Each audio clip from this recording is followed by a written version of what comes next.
A kú déédé àsìkò yìí, kókó inú ìwé ìròyìn la mú wá fún yín láti inú àwọn ìwé ìròyìn ilẹ̀ Nàìjíríà. Orúkọ tèmi ni Ọmágbémisọ́lá Ọmọlọ́rọ̀mọdẹ̀.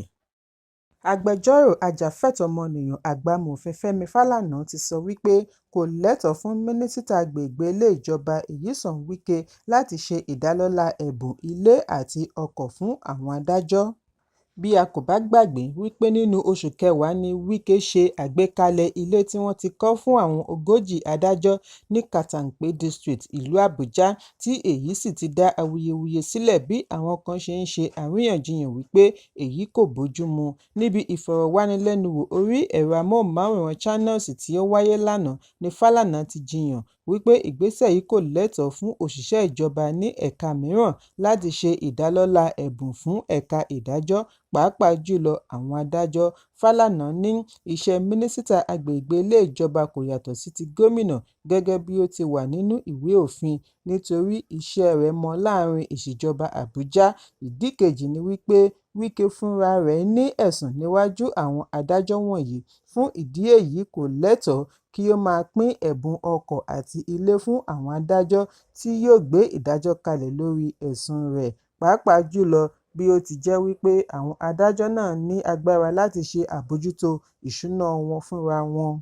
Ajàfẹ́tọ̀ọ́-ọmọnìyàn yìí bu ẹnu àtẹ́ lu Wike lórí bí ó ṣe wó ilé àwọn onílé ní ìlú Àbújá. Ó ní èyí jẹ́ ìtàpá sí òfin. Ìgbésẹ̀ bẹ́ẹ̀ kò sí nínú òfin ilé kíkọ́ ní Àbújá. Ó ní bí ilé kankan bá tàpá sí òfin, wọ́n gbọ́dọ̀ gbé ẹ̀sùn rẹ̀ síwájú Urbana Regional Planning Board. Bí onílé yìí bá wá pàdánù ẹ̀sùn, ó lè lọ ilé-ẹjọ́ gíga níbi tí wọ́n á ti gba àṣẹ fún ilé wíwó.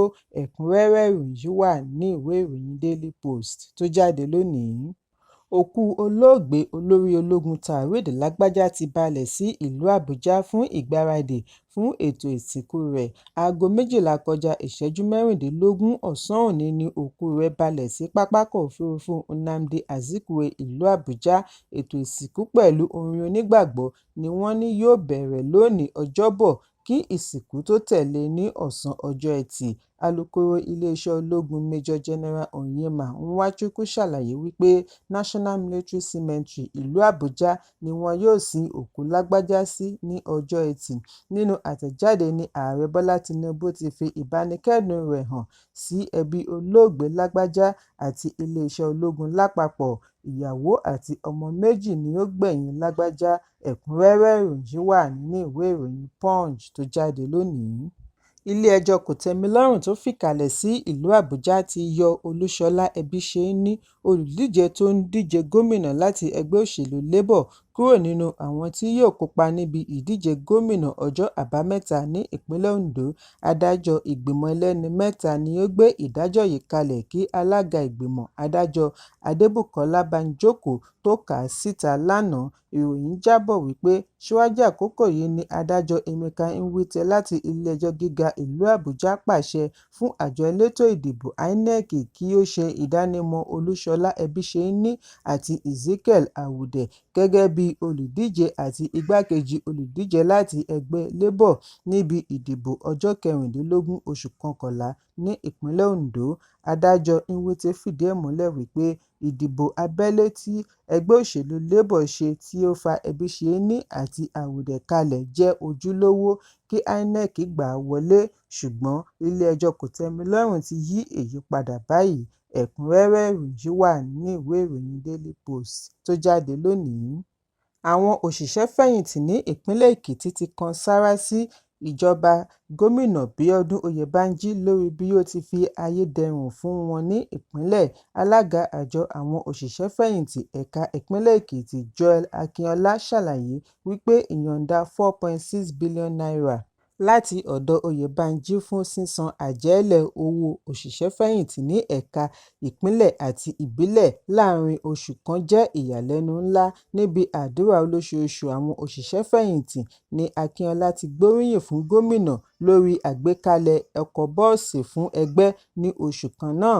Bákan náà ni wọ́n gbóríyìn fún ìpèsè ètò ìlera ọ̀fẹ́ àti àtìlẹ́yìn owó fún ilé ìtura tí ẹgbẹ́ ń kọ́ lọ́wọ́ pẹ̀lú àwọn nǹkan mèremère yòókù. wọ́n wá fi àkókò yìí rọ Oyèbánjí kí ó yanjú àjẹ́lẹ̀ owó oṣù kan fún àwọn òṣìṣẹ́-fẹ̀yìntì ìjọba ìbílẹ̀ kí wọ́n sì ṣe ìdásílẹ̀ ibi ìgbafẹ́ sí gbogbo ìjọba ìbílẹ̀ 16 tí ó wà ní ìpínlẹ̀ fún àwọn òṣìṣẹ́-fẹ̀yìntì. Akínọlá ní ọmọ ẹgbẹ́ wọn káàkiri ìjọba ìbílẹ̀ nílò ibi ìgbafẹ́ yìí láti fi gbádùn ẹ̀mí wọn kí wọ́n lè jẹ ìgbáládùn ayé wọn lẹ́yìn ìfẹ̀yìntì lẹ́nu iṣẹ́. Ẹ̀kúnrẹ́rẹ́ ìròyìn ṣì wà ní ìwé ìròyìn Punch tó jáde lónìí.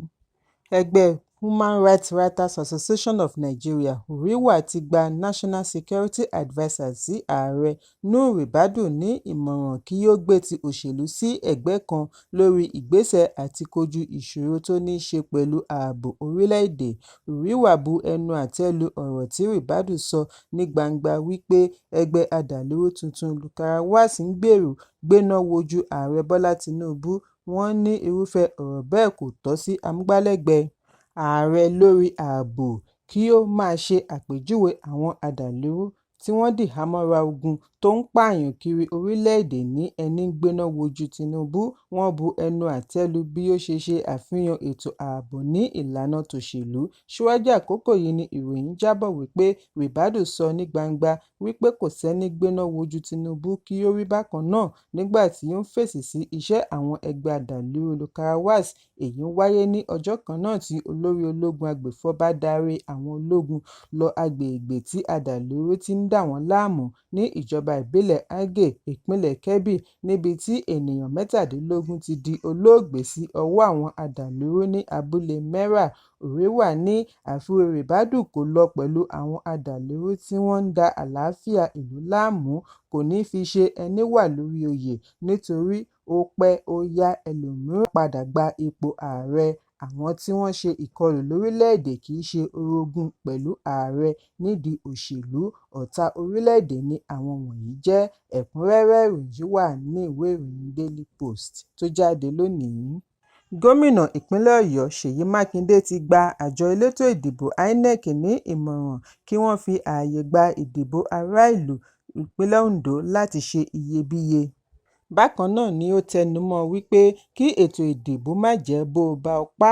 Mákindé sọ ọ̀rọ̀ wọ̀nyí nígbà tí ó gba àlejò àwọn adarí ẹ̀sìn Muslim Ummah of South-West Nigeria (MUSWEN) lánàá, bí ó ti ṣàlàyé wípé ìṣèjọba rẹ̀ ní àfojúsùn fún ìṣèjọba gidi àti àtìlẹ́yìn fún ìtẹ̀síwájú nínú ìdàgbàsókè ìpínlẹ̀, nítorí èyí jẹ́ ohun tí òun fẹ́ kí wọ́n máa fi ṣe ìrántí bí òun bá lọ tán.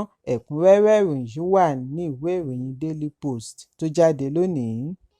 Láti fi bu iyì fún ìgbé ayé rere àti ìfitọ́mọnìyàn ṣe, ìjọba àpapọ̀ ti sọ orúkọ ilé ìmọ̀ ẹ̀rọ ICT Block ti Maryam Babangida National Center for Women Development ní orúkọ olóògbé Abibat Mogaji.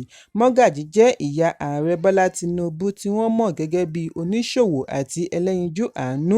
Níbi ìpàdé tí ó wáyé lánàá ni Mínísítà fún ọ̀rọ̀ obìnrin Imam Sulaiman Ibrahim ti sọ wípé ìgbésẹ̀ yìí tẹ̀lé ìlànà láti fi mọ rírì obìnrin àti ipa ribiribi tí wọ́n kó fún ìrónilágbára àwọn obìnrin káàkiri orílẹ̀-èdè.